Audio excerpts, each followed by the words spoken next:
ವರ್ತನೆ ಆಗುತ್ತೆ ಅನ್ನೋದು ನಮ್ಗೆ ಅದರಲ್ಲಿ ಗೊತ್ತಾಯ್ತು ಸರ್. ಅಂದ್ರೆ ಹರಿದಾಸ ಸಾಹಿತ್ಯದಲ್ಲಿ ವ್ಯಕ್ತಿಯಾಗಿ ರೂಪುಗೊಳ್ಳಲು, ವ್ಯಕ್ತಿ ಒಂದು ಶಕ್ತಿಯಾಗಲು, ಹಾಗೆ ವ್ಯಕ್ತಿ ಒಳ್ಳೆ ಒಂದು ಸಕಾರಾತ್ಮಕ ವ್ಯಕ್ತಿಯಾಗಲು ಹಲವಾರು ಹೇಳಿದ್ರು. ಅಂದ್ರೆ ನಮ್ಮ ಮುಖವಾಡಗಳಿಲ್ಲದೆ, ಕಪಟಗಳಿಲ್ಲದೆ, ಸಿಟ್ಟು ಕೋಪ ಇವುಗಳಿಲ್ಲದೆ ನಮ್ಮಲ್ಲಿ ನಾವು ಸಮಾಧಾನವನ್ನ ತಾಳ್ಬೇಕು ಅನ್ನೋದು, ಹಾಗೆ ತಂದೆ ತಾಯಿಗಳು ಹೇಗಿರ್ಬೇಕು, ಮಕ್ಕಳು ಹೇಗಿರ್ಬೇಕು, ಹಾಗೆ ಸಮಾಜದಲ್ಲಿ ಸಮಾಜದ ಸಮಸ್ಯೆಗಳನ್ನ ಆಳವಾಗಿ ತೀಕ್ಷ್ಣವಾಗಿ ಅವಲೋಕನೆ ಮಾಡಿ ಅದಕ್ಕೆ ಪರಿಹಾರವನ್ನು ಕೂಡ ದಾಸರು ಕೊಡ್ತಾ ಇದ್ರು.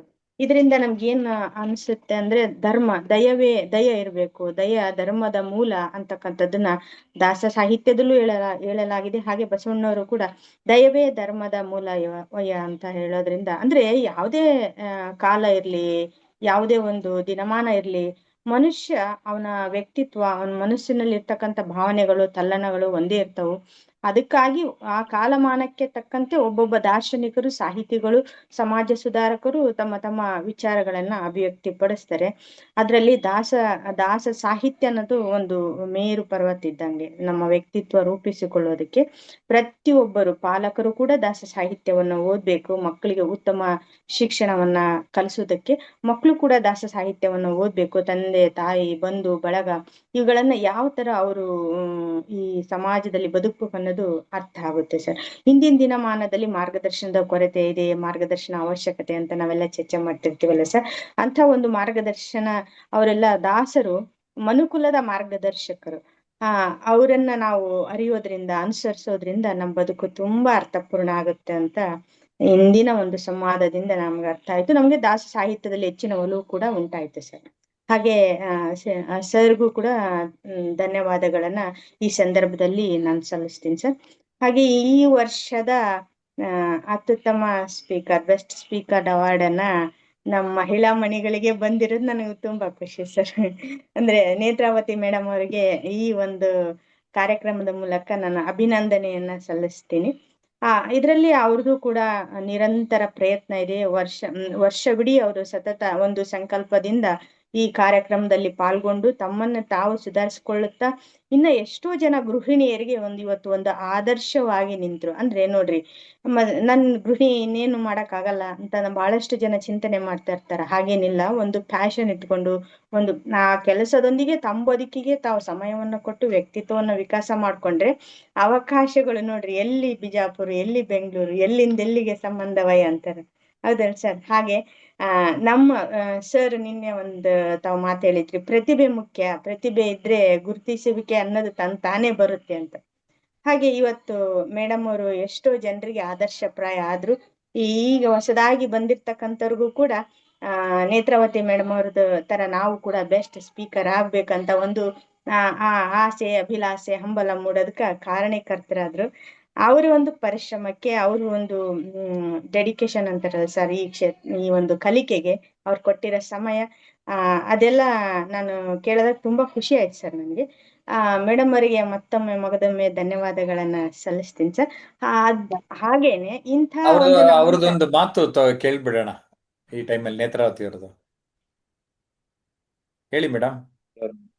ನಾನು ಅಂದ್ರ ನಾನು ಗೃಹಿಣಿ ಆದವಳು. ಯಾಕಂದ್ರ ನನಗ ಮನಿ ಕೆಲಸ ಮತ್ ಮಕ್ಕಳನ್ನ ಸಂಭಾಳಿಸೋದು ಬಿಟ್ರೆ ನನಗೆ ಮತ್ತೊಂದೇನು ಗೊತ್ತಿರ್ಲಿಲ್ಲ ಸರ್. ಕಲಿಬೇಕು ಅನ್ನೋದು ಆಸೆ ಇತ್ತು, ಆದ್ರ ಅದು ಹೆಂಗ್ ಪ್ರಾರಂಭ ಮಾಡ್ಬೇಕು ಅನ್ನೋದು ಗೊತ್ತಿರ್ಲಿಲ್ಲ.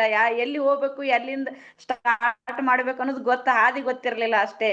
ಅಂದ್ರೆ ಏನಾತಾರಲ್ಲ, ಈಗ ಕಾಡಿನಲ್ಲಿ ಹೆಂಗ್ ಮನುಷ್ಯ ಏನದ ದಾರಿಲ್ಲರದೆ ಹೆಂಗ ಕಂಗೆಟ್ಟು ನಿಂತಿರ್ತಲ್ಲ, ಆ ತರ ನನ್ ಮನಸ್ಥಿತಿ ಇತ್ತು ಸರ್.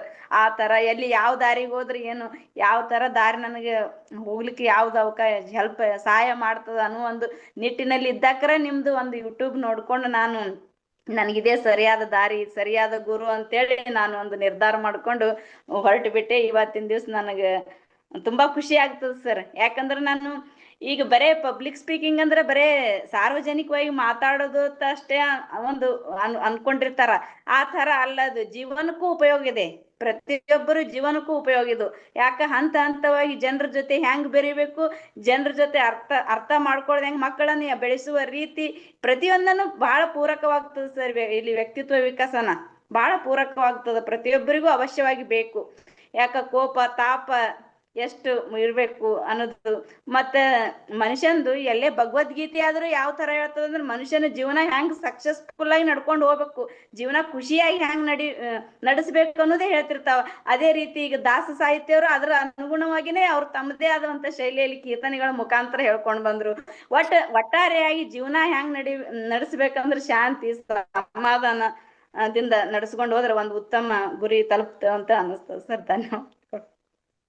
ಹಾಗೆ ಸರ್, ಇಂಥ ಇವತ್ತು ನಾವು ನೇತ್ರಾವತಿ ಮೇಡಮ್ ಅವರಿಗೆ ಅಭಿನಂದನೆಗಳನ್ನು ಸಲ್ಲಿಸಿದ್ವಿ, ಪ್ರಶಂಸೆಯನ್ನ ವ್ಯಕ್ತಪಡಿಸಿದ್ವಿ. ಈ ಒಂದು ತಂದೆ ಮಕ್ಕಳು ಚೆನ್ನಾಗಿದ್ದಾರೆ ಅಂದ್ರೆ ತಂದೆ ತಾಯಿಗಳಿಗೆ ಪ್ರಶಂಸೆ ಹೋಗುತ್ತೆ.